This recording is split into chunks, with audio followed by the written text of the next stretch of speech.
જય માતાજી મિત્રો, હું છું કરણ ઠાકોર ને આજના વિડીયોમાં આપણે વાત કરવાના છીએ ગુજરાતના સુપરસ્ટાર કલાકાર વિક્રમભાઈ ઠાકોર. એમને આપણે પ્રશ્ન પૂછવાના છે અને એ પ્રશ્નનો વિક્રમભાઈ ઠાકોર જવાબ દેશે એવું જોજો એપ્લિકેશનવાળાએ પોસ્ટ મૂકી છે, એટલે ઇન્સ્ટાગ્રામમાં પોસ્ટ મૂકી છે.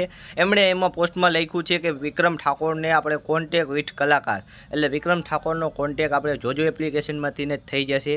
અને આપણે જે કોમેન્ટ કરી એટલે વિક્રમભાઈ ઠાકોરને જે જોજો એપ્લિકેશનમાં કોમેન્ટ કરી એનો જવાબ આપણાને દેશે ખુદ વિક્રમ ઠાકોર. સુપરસ્ટાર વિક્રમ ઠાકોર છે, એનો ખુદ જવાબ દેશે. તો તમારા મનમાં જે કાંઈ પ્રશ્ન હોય એ તમે જાઓ અને પૂછી શકો છો. અને મારા પ્રશ્નોનું હું તમને કહીશ કે મેં તમને એટલે વિક્રમભાઈ ઠાકોરને શું પ્રશ્ન પૂછ્યા છે. આજ એ મારો વિડીયો બનાવવાનો કોન્સેપ્ટ છે. તો તમે મારા પ્રશ્નો પણ જોતા જજો વિડીયોમાં કે મેં શું પ્રશ્ન પૂછેલા છે. તો હું આશા રાખીશ કે તમે જે પ્રશ્ન પૂછવાના હોય વિક્રમ ઠાકોરને એ મને પણ જણાવી દેજો કે તમે ક્યાં પ્રશ્ન પૂછવાના છો. તો હવે વાત કરી લઈ મારા પ્રશ્નોની. તો મેં એવું લખ્યું છે, મારું નામ કરણ ઠાકોર, ARK ફિલ્મ્સ યુટ્યુબ ચેનલમાં વિક્રમ ઠાકોરના રિવ્યૂ કરું છું. તો હવે મારો પહેલો પ્રશ્ન વિક્રમભાઈ ઠાકોરને એ હતો કે વિક્રમભાઈ, તમારા ફિલ્મમાં તમે મમતા સોનીને કેમ નથી લેતા, એનું સાચું કારણ અમને જણાવો. એવો મારો પહેલો પ્રશ્ન છે અને એ પ્રશ્નનો જવાબ વિક્રમભાઈ ઠાકોર આપી દઈએ તો લઈ લઈએ તો સારું કહેવાય. ને બીજો પ્રશ્ન મેં એ પૂછ્યો છે કે વિક્રમભાઈ, તમારી ફિલ્મો લોકો આતૃતાથી ફિલ્મોની એક ફિલ્મ છે એની લોકો આતૃતાથી રાહ જોઈ રહ્યા છે, પણ એ ફિલ્મ યુટ્યુબમાં આવતી નથી. એનું નામ છે એક રાધા એક મીરા. હા મિત્રો, એક રાધા એક મીરાનું મેં એમને પૂછ્યું છે. જો એનો જવાબ આવી જાય તો આપણને ખબર પડશે કે એક રાધા એક મીરા ફિલ્મ ક્યારે આવવાની છે. તો મેં ત્રીજા નંબરનો પ્રશ્ન એ પૂછ્યો છે.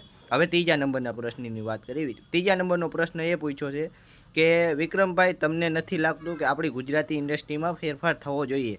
એવો મેં એક પ્રશ્ન પૂછ્યો છે ને એમાં લખ્યું છે કે હિન્દી ફિલ્મો તમે જુઓ, એ ફિલ્મોમાં બજેટ પણ સારું હોય છે અને એ ફિલ્મ ઓલ ઓવર ગુજરાતમાં રિલીઝ થાય છે.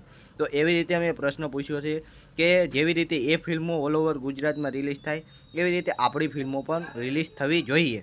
એવી રીતે પ્રશ્ન પૂછ્યો છે, એનો જવાબ આવી જાય તો કાંઈક આપણને ખબર પડે. અને ચોથો પ્રશ્ન મેં એ પૂછ્યો છે કે તમે ખેડૂત ફિલ્મ બનાવી એવા ડેન્જર લુકમાં તમને લોકો જોવાનું પસંદ કરે છે. તો એ સાચી વાત કે ખોટી વાત એ મને નીચે કોમેન્ટ કરીને જણાવજો કે ખેડૂત પિક્ચર બનાવી એવી જ રીતે તમે વિક્રમ ઠાકોરને સપોર્ટ કરવા માંગો છો ને, તો તમે એવી રીતે મને જણાવજો. તો હવે આપણે આપણા પાંચમા પ્રશ્નનો આપણે જોશી કે આપણે પાંચમો પ્રશ્ન કયો પૂછ્યો છે. તો પાંચમો પ્રશ્ન તો મેં વિક્રમભાઈ ઠાકોરને એવો પૂછ્યો છે કે વિક્રમભાઈ, તમને લોકો ફિલ્મોમાં જોવા વધારે પસંદ કરે છે, જેમ નક્કી કાંઈ ગીતમાં કે પછી ડાયરામાં? તો મેં એવો પ્રશ્ન પૂછ્યો છે. તો વિક્રમભાઈ આનો જવાબ દઈ દઈએ તો સારું કહેવાય. બાકી મારા પૂછેલા આ 5 પ્રશ્નો હતા અને તમે કયા પ્રશ્ન પૂછવા માંગો છો એ નીચે કોમેન્ટ કરીને જણાવી દેજો. અને એ જોજોમાં પણ કોમેન્ટ કરજો, કારણ કે જોજોવાળા જ તમારી કોમેન્ટો લેશે. મને જાજી કોમેન્ટ નહીં કરો તો ચાલશે, પણ જોજોવાળાને તો અવશ્ય કરજો અને તમારા મનમાં જે કાંઈ હોય એ કહી દેજો. તો હવે વાત કરી લઈ કે મેં પ્રશ્નો પૂછ્યો. મેં છેલ્લો પ્રશ્ન એવી રીતે પૂછ્યો હતો કે જે વિક્રમ ઠાકોરની ફિલ્મો એ વર્ષે એકાદી કે 2 જ આવે છે ને, એની જગ્યાએ ફિલ્મોમાં જાજુ કોન્સેપ્ટ કરે, એટલે ફિલ્મો જાજી બનાવે ને તો અમને પણ મજા આવે, અમારે વિડીયો બનાવવાનો કોન્સેપ્ટ મળી જાય ને તમારે પણ જોવા મળી જાય વિક્રમ ઠાકોરની ફિલ્મો. તો આ હતી મારો છેલ્લો પ્રશ્ન. તો આશા કરીશ કે વિડીયો ગમ્યો હશે. વિડીયો ગમ્યો હોય તો લાઈક શેર સબસ્ક્રાઈબ કરજો. મળીએ કંઈક નવા વિડીયો સાથે. જય હિન્દ, વંદે માતરમ.